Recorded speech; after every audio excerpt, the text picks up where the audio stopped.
I think it's very important to go in with some idea, but it's also important to go in with a sense of curiosity.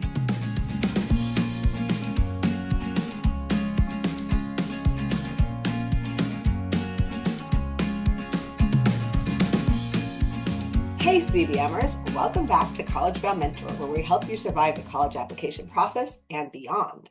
We're your co-hosts, Lisa, Abby, and Stephanie. And on today's episode, we are super excited to chat with Betsy Wills and Alex Ellison, authors of the book, Your Hidden Genius, the science-backed strategy to uncovering and harnessing your innate talents. And I have the book right here. There was actually a very long waiting list at the library to get this book. So I had to put my time in.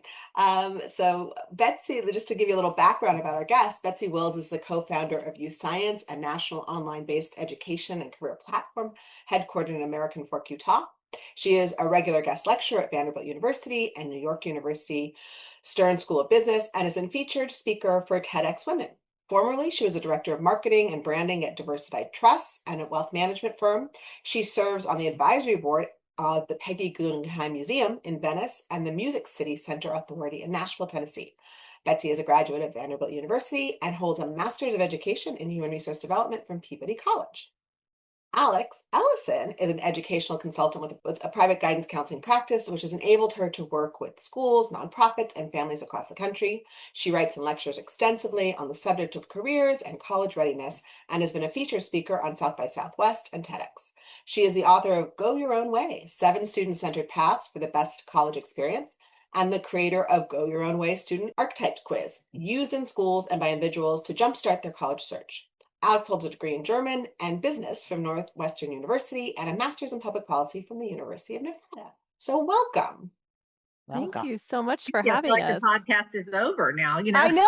It's like so much information, which is great. But I have to say that we have used YouScience, with our clients for many years.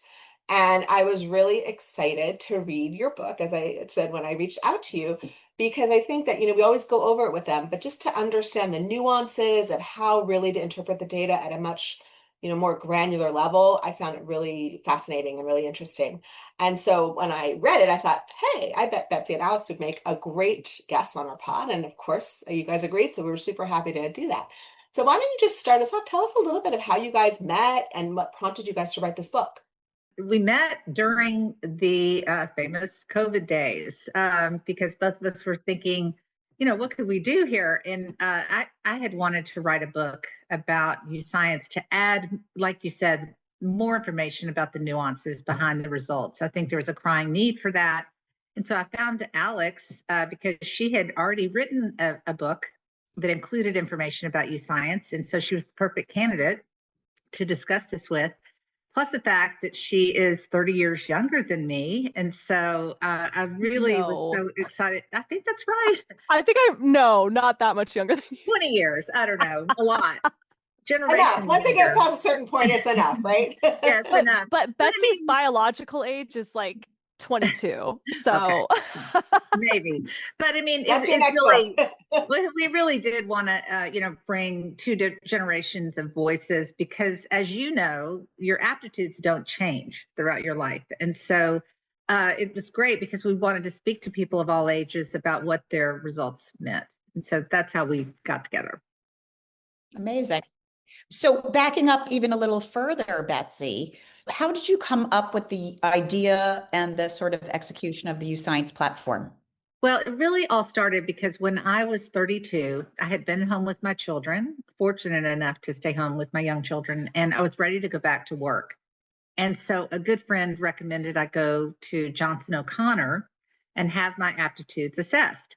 And as most people do not know, it's very expensive to do that. It's about $1,000. It takes 2 days. I was very lucky to get to go, and it was a game changer for me. And that's when I started noodling over the fact that why doesn't everybody have this information? It wasn't a plot, that it was simply the fact that technology didn't allow us to give objective assessments online at scale. And so once that opportunity came up really around 2010, when computing power allowed us to do that, we saw the opportunity, myself and the other co-founders, to bring this very expensive assessment online and make it affordable for everybody.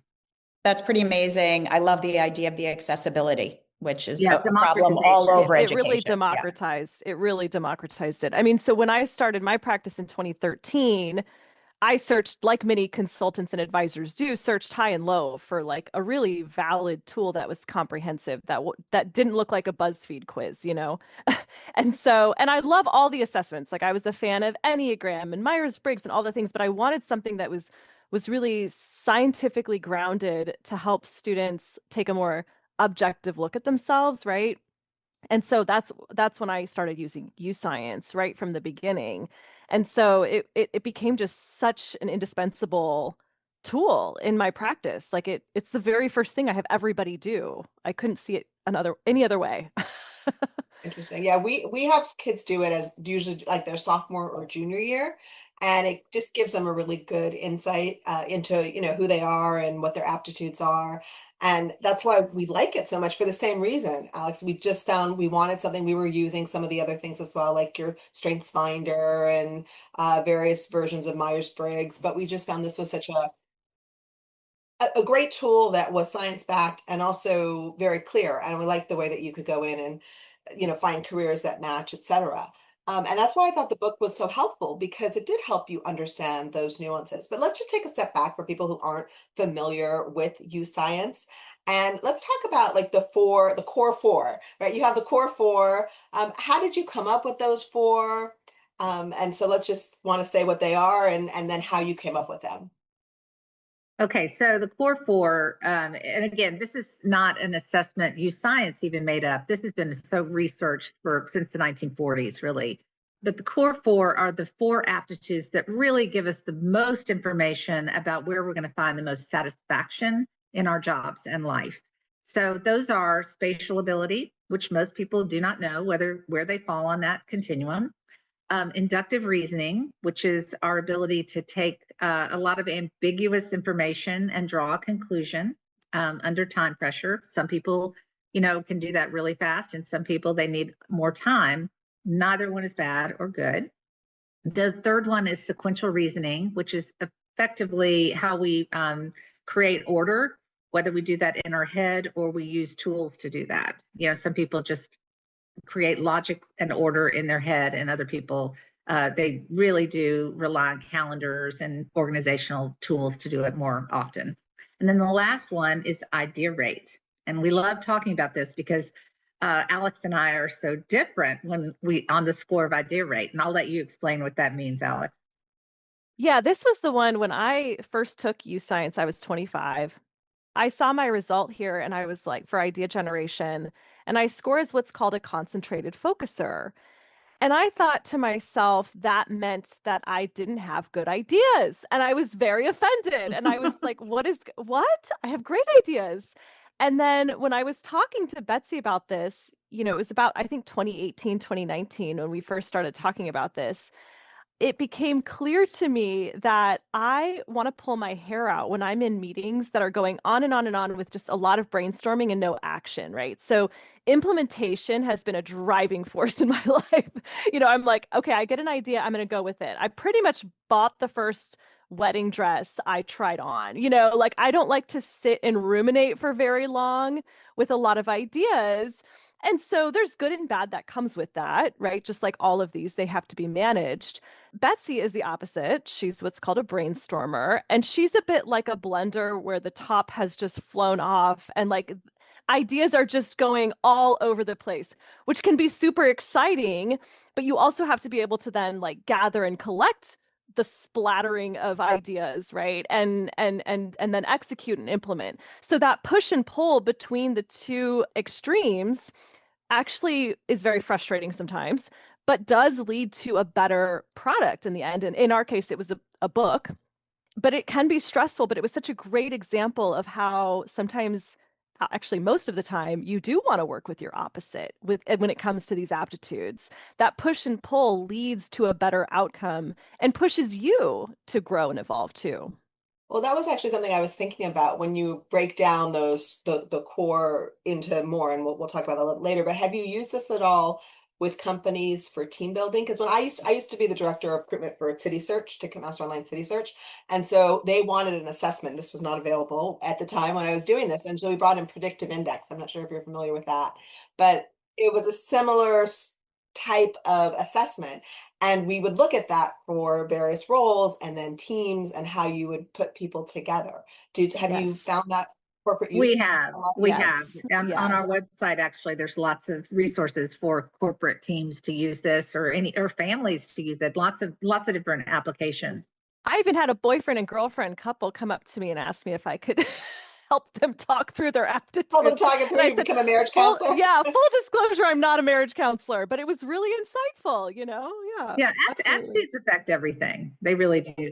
But I mean, back to sort of the core four, again, inductive reasoning, spatial visualization, sequential reasoning, and then idea generation. Those four really give us a lot of information about where we're going to be most satisfied and really successful in our lives. So that's why we really emphasize those. There are actually 52 different aptitudes you could measure. Most people don't realize that. Thank goodness we don't measure all 52 in YouScience, because we'd be there forever. But the way YouScience is built is we chose the 14 that really affect us most, and those core four being the foundational piece, and then the others being the icing on the cake that give us additional information. Yeah, that's so interesting to hear the origins of it. And Alex, you made me think about something, because I also bought the second dress. Well, not the first dress, but the second wedding dress I bought, but it was in the same setting. So now I'm going to go in a deep dive about what that means. 100%. That's so funny. I would love if you could tell us how your book has informed the use of YouScience. Well, I think, for definitely in the counseling community, and, as a counselor, I would talk to a lot of colleagues who would say, I love YouScience. I feel like I understand it and I see its power, but I'm struggling in like communicating it through anecdotes and examples and other language with the students and clients I work with. And so that was one of our highest goals, right, with this book, was so that it could be a tool to give you that language, that vocabulary, and like these really rich anecdotes to use to help you understand your aptitudes, but also to help those you're working with, or to help your team understand their results as well.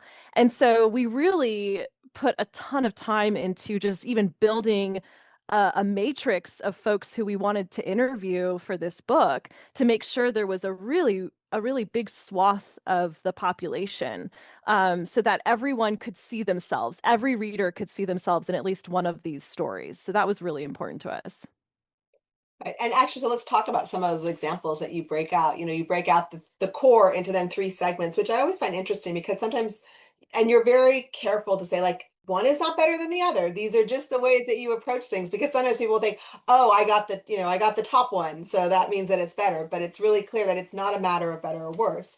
And I think that's a really good point that you always make. But you gave the example, one of them was a Betsy. I think it was you, Betsy. It was you and your husband planning a trip, and how each of you approach it with different results. I guess your husband is more of the investigator and you're more of the diagnostic problem solver. Was that? Oh, it's terrible. But yeah. So again, it's counterintuitive for people to understand that aptitudes are not good or bad in and of themselves, So we use that. In the book, we talk about that one, inductive reasoning. I am a diagnostic problem solver, which means I love to make a decision under time pressure. And if there's not time pressure, boy, I might even create some, like a crisis, just for the thrill. It's that person who's going to put off starting the paper to the night before because they quote unquote do their best work. That's we have all of those. We have those kids. We have a lot of those diagnostic problem solvers. We do. And that comes in huge handy if you're going to be in an emergency room position or in EMT. A lot of jobs really take advantage of that, but it's not so helpful if you're misusing it. And so that's, we always talk about the challenges of wherever you fall, there's going to be advantages and challenges. So in the book, I'm someone who loves to make that decision, a snap decision. And we were on a trip. My husband will labor a decision over and over. He'll check every fact. And at one point I was just tired of it, because I said, we're going on this trip. We need to be more carefree. let me plan the Paris part of this anniversary trip. And so I just went on the internet and I found some hotel. I was like, boom, I'm just picking it. And we got there. And of course it should have been, condemned actually, this one hotel. And he said, that article you read, Betsy, was like 20 years old that was posted. And I didn't check that. We've learned, from each other quite a bit, when I should make use of that aptitude and other times to let him have the ball. I think we had a particular interest in amplifiers. Because we have a lot of clients. I mean, I hear this, especially from young women. I hate to stereotype, but unfortunately, I think the whole system is sort of directs young women away from analytical STEM and all that. But Yeah. so it was particularly fascinating to read about this idea of numerical reasoning. And we loved how you showed how people who don't always think of themselves as math people can actually score high on that aptitude. And there was one particular example, DJ, I think it DJ was. Patel. Yep. And he had thought of himself as being terrible at math. We hear that all the time. I'm bad at math. I can't do math. Oh, yeah. I have to say, I had a client, this is a long time ago. She graduated about 5 years ago. She went to Berkeley as a Sanskrit and English major, Sanskrit, like the ancient yoga language, whatever, Yeah. Told me she hated math. She ended up being a data science and math major. Right. Unbelievable. I just couldn't, Yes. my mind was blown. We see so many of those. Yeah, I think what we need to parse for people is the difference between applied math, which is like statistics, data analysis, trend analysis. That's applied math, which is what we assess in the assessment. It's called. Well, numerical reasoning.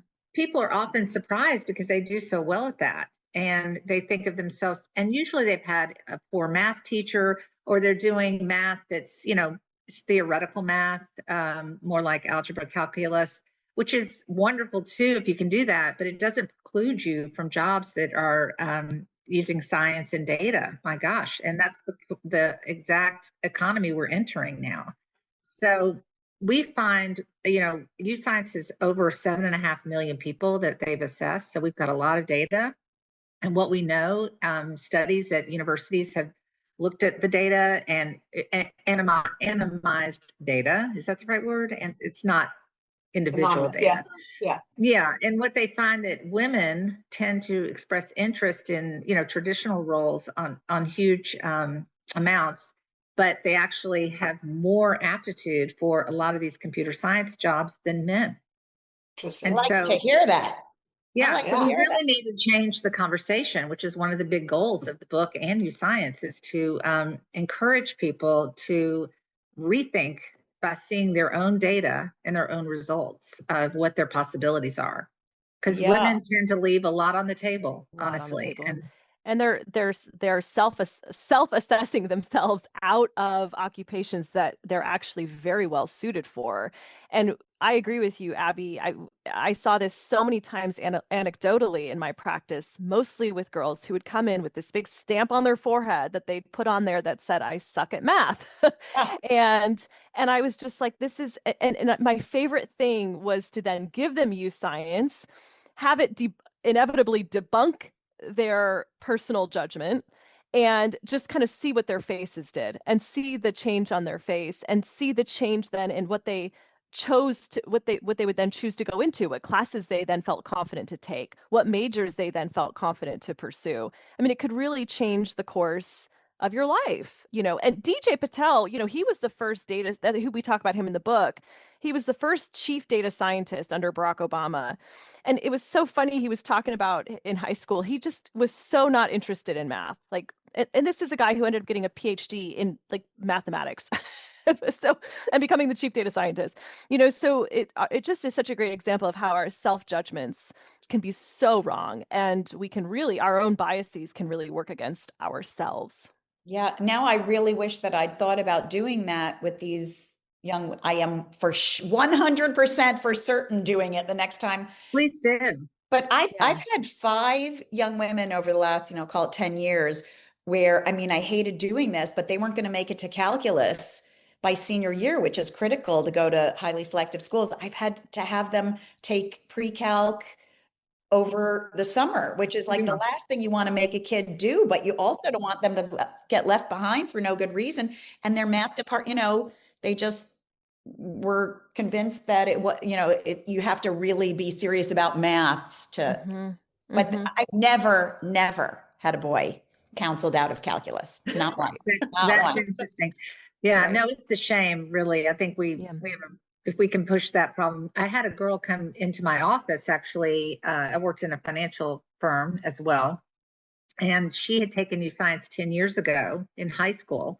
And she bounced into the office. She's absolutely in finance now, and said, "You're the reason this assessment was the reason 10 years ago I went into accounting, which changed my life forever." So I hope people take their scores to heart. Now, you may not have an interest. Sure. That's real. Sometimes we have aptitudes for things, but really we can't even develop an interest. So that's going to happen as well. But it's what we are not giving ourselves the chance to explore that is so important about your results. Mm-hmm. Yeah. Okay. Definite note to self. Now I have a solve for my problem. Well, I was just going to say, just following up on that, and then I think Steph wants you to walk through how to actually do this. But my youngest daughter took YouScience in high school, but didn't really take it seriously. And then she had graduated from college, and she was working like in her entry-level job, for a year or so, and really was unhappy. And so I said, "Why don't you take YouScience?" And she did it very seriously, and she looked at it.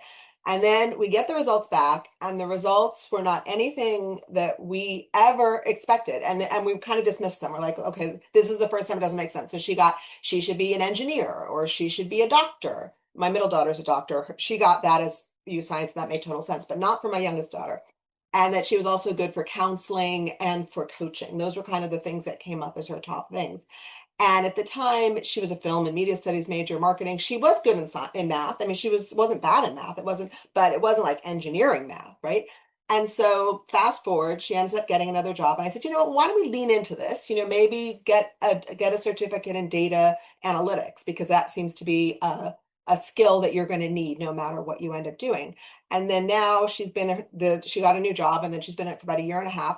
And what she's gravitated towards is data, like strategy and operations. And so she's very good at looking at patterns and analyzing the things that are going to make her customers more successful, and also kind of how the operations work within her team. So even though it's not engineering, it's still that systems and that stuff. So now we're kind of going back and saying, okay, see, it's not so far-fetched. So anyway, I just want to share that story with you. I think since y'all are all practitioners, I do think it's important, just from the inside baseball too, to tell you that even YouScience is having trouble keeping up with all the jobs of the future, because it's changing so quickly. So I would just urge anybody who is a counselor who's listening, take those career suggestions as a pattern, not necessarily as a specific, because there are so many new jobs coming on board that the analysis really hasn't been done by the ONET database yet. And so that matching can't happen. It's still very useful. And engineering is one of, the top things that'll come up if you're spatial and you've got some of this, numerical reasoning skills as suggestions. But really, I'd say think about a technical role in a company. It could be in marketing and data analysis. That is engineering numbers and marketing data, after all, right. in a way. Right. So, well, she's in a fintech company and customer success. Sure. So it's kind of like managing that side of it. She's in the right zone, for sure. She's in the right zone. But it was when we first saw it, we were like, okay, forget it, So now it still looks good. Yeah. Yeah, looking for common denominators, I agree, is what you want to do. And sometimes also students will feel overwhelmed, especially younger clients will feel overwhelmed sometimes when they see those career recommendations, or they'll feel totally lost, like they don't know what these jobs are. They've never seen them before. And to kind of help that overwhelm, I think it is helpful to say, we're just looking for patterns, common denominators.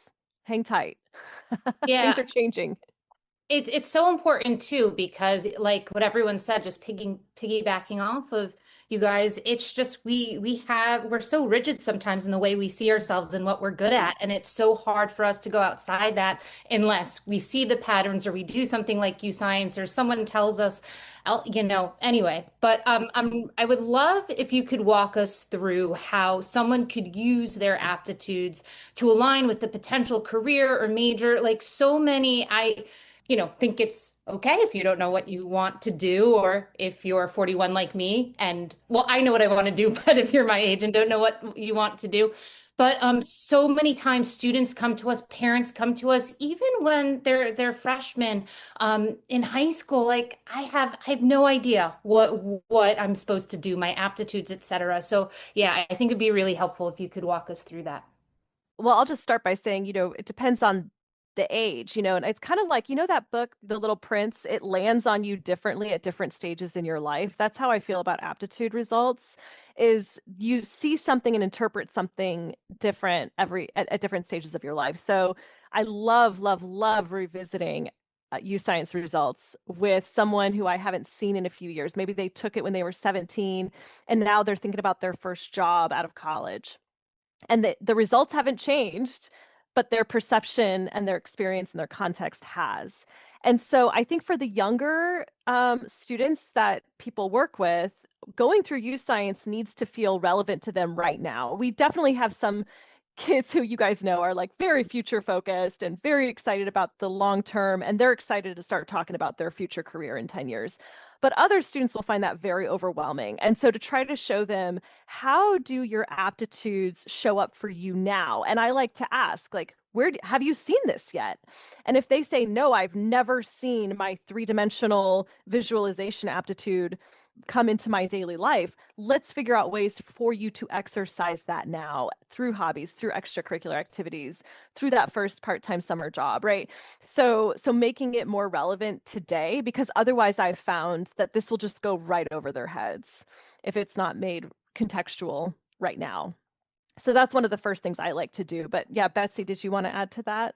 No, I think this is great. Keep going. That's perfect. I mean, 'cause I like what you're about to say about revisiting. I want to hear about that. Yeah. So then when we revisit it, what's really funny is sometimes, and it's kind of like you don't want to be a jerk and be like, told you so, but it's happened many times where YouScience gives some suggestions. The student says, whatever, I already know I want to be fill in the blank. They go try that thing. They come back to us. As a 21 or 22-year-old, I hated studying this, or I got my first internship and I hate this industry. We go back to YouScience and they're like, oh yeah, that actually now makes so much sense because I've fallen on my face a little bit and I've learned, and I, again, have this experience. I've seen a bit of the world. I've seen what the application of this looks like outside of the classroom. So it just all becomes so much more relevant. And now we can have a more meaningful conversation. I think, and I think Betsy agrees, talking to people in like their 20s about this is so much fun because they have enough experience to where they have context, but they're still so open-minded and excited and enthusiastic about the future. But having said that, I mean, I've talked to, just the other day I was talking to someone who's 38 who's wanting to make a career change. He's kind of like already at the top of his field and wanting to do something different. And that's a really fun conversation as well. But it looks very different, right? It's like, how can we make small pivots and subtle shifts? For some people, it's how can I just volunteer and spend my free time using my aptitudes in a more meaningful way? I've talked to retired people who are like, how can I just use my aptitudes now in my avocations? So I think it depends on the audience how you're explaining aptitudes. But my favorite way to talk about aptitudes is with teams who work together, like you were mentioning earlier, right? So like, how can you as a board or as a team understand and appreciate each other's aptitudes and balance each other out? Like Betsy and I balanced each other out when we were writing this book. That's, I think, a really fun opportunity. Abby and Steph, you have to take I don't know, have you guys taken YouScience? I took it when we first started. Have you guys done it? Oh, you guys When I first started. Yeah, I would Yeah. love to take it again. I took it Yeah. 15 All right, you'll years have to ago, take I it think. again. Yeah, it's funny that you say that, Alex, because I used it with friends who have wanted to either re-enter the workforce or make a transition. And I was like, oh, well, like I had one friend who was an attorney and then she stayed home with her kids and she was looking to go back and do something. And it came up that she should go into social work or, something like that. And now she's a social worker, and she's like super happy about Wow. it. And then I had Wow. another young woman who was, she's like, oh, I think I want to be a doctor. And like she has a BFA. And I was like, well, why? Why do you want to be a doctor? I said, well, let's do YouScience first before we figure this whole thing out. And then it turns out that no, she shouldn't be a doctor. Like that was very, very low on her aptitudes. Yeah. And Yeah. she was actually in the right field. She just needed to make a little bit of a tweak. So Yeah. it is Yes. good to reinforce that. Yes. It's that That confidence. is right. Well, and please, I want your listeners to know on yourhiddengenius.com under resources, there are so many ways to use your aptitudes in using AI to help you write your LinkedIn profile, to, use it with your book club, to use it lots of different ways. So please explore that. The only thing I do want to go back to, though, is I think the elephant in the room for counselors with particularly young people is, college is really expensive. Okay. And so I do feel like the use case for YouScience in high school is to try to give people optionality and open their eyes as fast as possible so that they don't close doors with an expensive education, or take go down a path and miss the opportunity to open other doors. So I would say that when you see, for instance, again, we keep talking about engineering, but any kind of pattern show up like that, I always urge people to, really explore, talk to people in those fields as fast as they can so that they aren't a senior in college and wishing that they'd, kept a door open. So that's the one, Well, and like you said, heartbreak, Betsy, I think. talking to people, that's a Talk really to important people. point. I mean, you can't just do YouScience and then make Yeah. your whole life plan based on Yeah. that. It's much too abstract, right? So but to use that to kind of hone in a little bit and get rid of such a tyranny of options and tyranny of choices so that you have something to focus on, and then you go seek mentorship and then you go get experiences, right? It can't be void of experience. Right. So, how important is it to go into college confident in your career or major? I mean, I think it's very important to go in with some idea, but it's also important to go in with a sense of curiosity along with that. Because as you know, when you get your YouScience results, it's never like you're just going to be this, that's it. It's an array of things to explore. So that's, sometimes again, even a challenge for people to do because it could vary. Like my husband's score was architect, fine art photographer, department store logistics manager, or something like that. I know, but they're actually all the same pattern. Yeah. And so, and those are three very different jobs. And he had many other suggestions as well, but we laugh about that. He actually could be happy in any one of those three things. And what does he do? What is he doing? He actually is an architect and Oh, does high-end restoration, renovation. Cool. I always talk about one of his aptitudes is he has one of the amplifiers, perfect pitch discrimination, which most people think of as a musical aptitude, but it's actually your ability to discern really fine differences in things. So this doesn't taste right, that's crooked. Why is the house so messy when there's just one glass beside the sink? And let me tell you again, it's very hard to live with, okay? People with perfect pitch.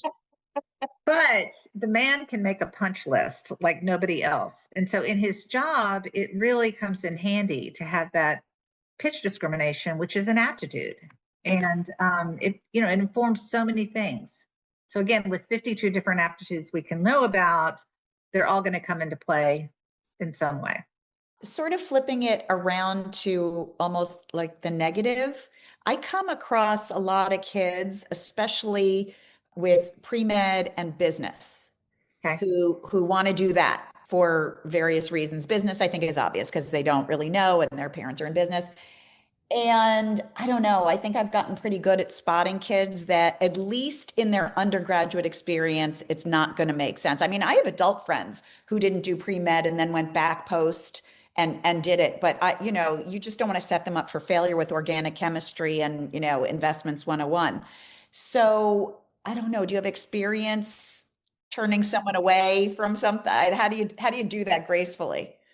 Well, I was just talking to a physician who was like, some of the best doctors I know did not major in like your obvious pure science Mhm. majors. And I've always agreed with that, but it was neat to hear it from another physician. And I think this is just a reminder that major is not always just this linear connection to your future career, right? And I think what Betsy was saying earlier about having a sense of what the career clusters could be a good fit for you, that's, I think, really a relief to students, but that doesn't exactly predict your major. It does for things like architecture and engineering, but for a lot of careers out there, the major is not actually all that important. And so I think that there's a couple conversations that happen. What could you see yourself getting up and going to class to study for 4 years? And also, what are some of the careers you could see yourself being happy in longer term? So I think that those things aren't always totally connected, and life is circuitous, right? But Yeah, well, I do have a little statistic. I think somebody from Wake Forest who is very high up in the administration was telling me one time that 50% of the freshman class at one point was coming in pre-med, and then maybe 10% graduated pre-med. So lots of twists and turns, misfires, that kind of thing. And so in the sense of, can we avoid that as much as possible? Wasted time, wasted money, it is important. But I do want to point out too that you can do anything with practice.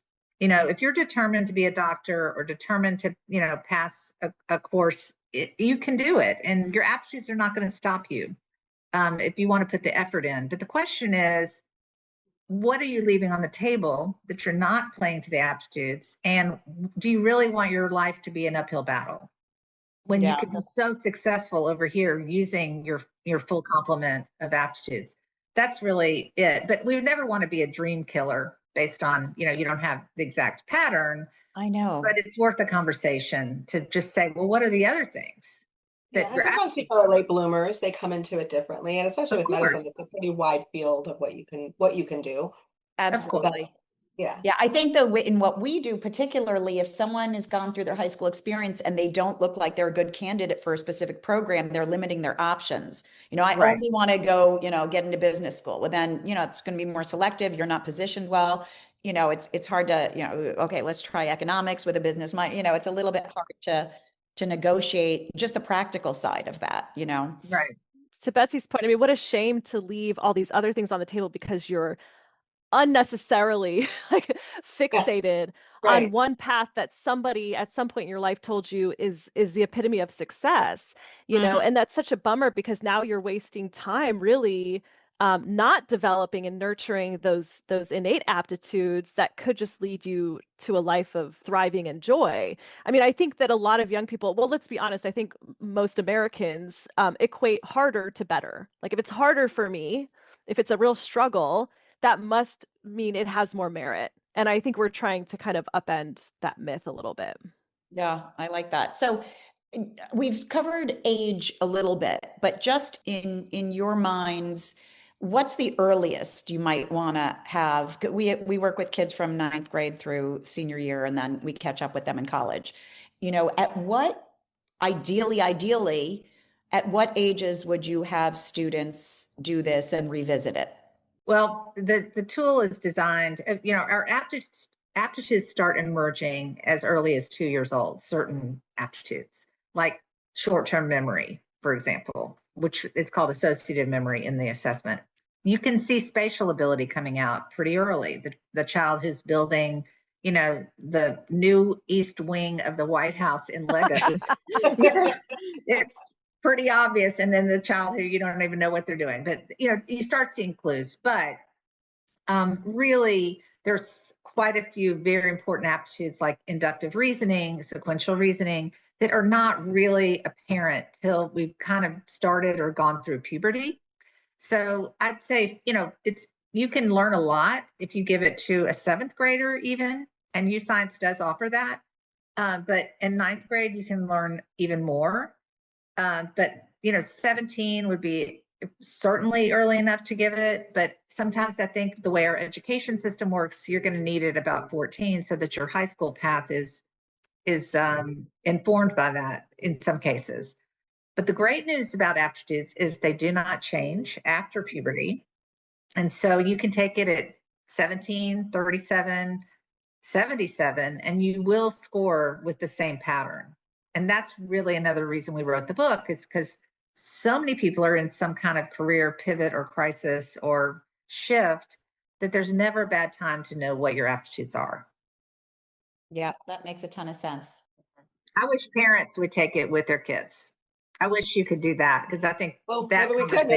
Maybe we should offer that, and then we can see the similarities. Honestly, I know. I feel like that conversation would make it so much easier, because all of a sudden you're going to see how they're different. It's all about empathy and it's all about love. And, you know, when you see how you took the same exact assessment and how different you're going to score, the conversation becomes so rich and so powerful. Well, now we need to add family counseling to our. Isn't that really what you're doing anyway? I mean, we already do it. Yeah. Yeah, we already do it, but that actually might be an interesting thing, especially if there are some similarities or things like that. That would be and I think parents would love it. I mean, the shared language is really helpful. I mean, one of the things that I like to do in my counseling practice is at the end of the assessment, there's a discussion guide that gives you language, right, and terms to describe yourself. And in generating ideas for personal statements or really any sort of, even like things like cover letters, for jobs, anything, you can look at those terms that describe you, pick a few, and then think of a corresponding anecdote from your life that highlights that trait, right? Because we're trying to get people to not just use a bunch of adjectives in their writing. So what is the anecdote? What is the historical example that illustrates or highlights that trait? And then what's really fun, Betsy had this idea, give it to a loved one, a parent, a friend, a sibling, and have them, without seeing your favorite terms, have them circle their favorite terms to describe you. And then ask them why. Why did you choose data-driven thinker as a term that describes me? And inevitably, they're going to have an anecdote or a story that you probably forgot about, that you didn't think was of any consequence. And it's a wonderful sharing opportunity, so that's a great partner activity that we talk about. Yeah, that's actually a good idea. That might be a good thing to give parents before we do the brainstorming, to have them. Yes. Part of it. Because this in when you're applying to college, inevitably you're asked to write a personal statement. This just gets you that much further into what you should say about yourself or talk about yourself. Yeah, absolutely. Yeah, and we have brought it out at times where we'll look at it and say, in a similar way, not exactly that way, but similar. Yeah, which I think is really good. So what do you think are some myths or truths about identifying careers and majors that are best for a person? In quotes, best. Well, number one, that you're going to have one career. Yeah. I mean, I think people have dispelled that myth, but it's strange how tightly we hang on to it and how much emphasis we put on that early on, that the world teaches us later. We're going to have many different types of careers that it's going to take advantage of our aptitudes in different ways.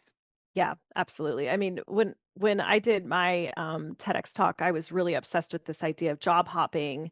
And I'm still very obsessed with why there's such a disconnect between what young people think in terms of how many jobs they're going to have and how many jobs they'll actually have. And the data kind of proves that. So I give, much like you probably do, I give an introductory intake to my clients and ask them, how many careers would you like to have in your life? and everyone says one, right? Everyone says one. And I think it's just a fascinating example of that disconnect. The other funny disconnect is most young people I talk to say they don't want to be chained to a computer or a desk. If you look at so many jobs today, right? We're at desks and computers. I mean, counseling is now a remote career, or can be, and never used to be, right? So this is changing very quickly. And one of the great resources is on the ONET website that's run and managed by the Department of Labor. That's, by the way, where all the data for the YouScience careers comes from. You can actually go to that website and search for career context and see, how much time do I have to talk to people in this job? How much time do I have to sit? How much time do I have to walk? How much time do I have to be on the phone? All these things. And that's really eye-opening for a career starter, a young career starter, because I think there are a lot of misunderstandings about what a lawyer actually does all day, what a doctor does all day. And so even I don't believe there is one perfect career for anybody, but even those people who do think that are often very misinformed about what that career actually entails. Yeah. Another myth, I think, is that any one job is going to satisfy you. And, our expectations of our relationship with the career. And that's why we emphasize so much in the book and online applications. And what does it mean to really have a fulfilling life? And it means that you are using all of your full complement of aptitudes in some way. So that is going to probably mean not putting off taking the pottery class till you retire. Go on and take it on Saturdays, or, build that full life. That is where you're going to feel the happiest. That is why you will not put every job you have on the witness stand as the problem, which we tend to do. What is our expectation going to be from our work? And in some cases, it's going to be a happy day a lot of the times. And in other cases, it's going to be, I do this because I love this other thing that I do for fun, and I want to be able to afford to do that. That's how I'm going to have a fulfilling life. So, understanding the difference between work and career and avocations and volunteering, and why all those components are going to, really build that life you want. Yeah, I think that's such a good point to think about it, that the aptitudes don't have to necessarily, it's great if they could be within your career, but maybe your aptitudes are not things that necessarily can earn the living or the lifestyle that you want, but that doesn't mean you can't find it in other parts of your life. Yeah, you don't want to be in a mismatch, that's for sure. Right, but that's true. Yes. Some careers are just not going to take advantage of all of them. That's the thing. Yeah. Any final words? I was funny, Alex, when you were saying that you don't necessarily know what people do. My middle daughter always says that to me. Mom, you have no idea what I do. She's a doctor. She's like, you have no idea. You have no idea what I do all day, do you? I was like, I guess I don't. I don't know. I can imagine. Can I shadow you for a day? Yeah. Well, exactly. A doctor is a great example, though. Many are drawn to it to care for patients, or be drawn to it, and they spend a lot of their time writing reports. Or right. I don't know what she would say today. In the book, we talk about my friend who was a graphic designer. And when she entered graphic design, she loved it so much because it was cutting out pieces of paper, laying them out on boards. And then computers changed all that and it became digital. And she missed that part of it. And so instead of quitting, she actually took up quilting and started winning awards for her quilts and doing all this kind of thing, and kept her job and was very good at doing it on the computer, but she had missed that piece of it. So she was really glad she didn't just abandon ship. She found another way to use the aptitude. Yeah, I think that's incredible advice for people our age. Yeah. The kids don't have as much time, but at our age, if you want fulfillment, I have a good friend who was really into theater in college and in law school and really wanted to do it. He gave it a shot. He couldn't. He became a lawyer. He's kind of this like typical grinding lawyer, but on the side, he's on the board of a local theater and he helps produce plays. And it's just, he just lights up when he's there, and he can get through his day because that enables him to do what he loves to do. And it's not a mismatch. He's a great lawyer, but sure. He's both. Yeah. His identity is both.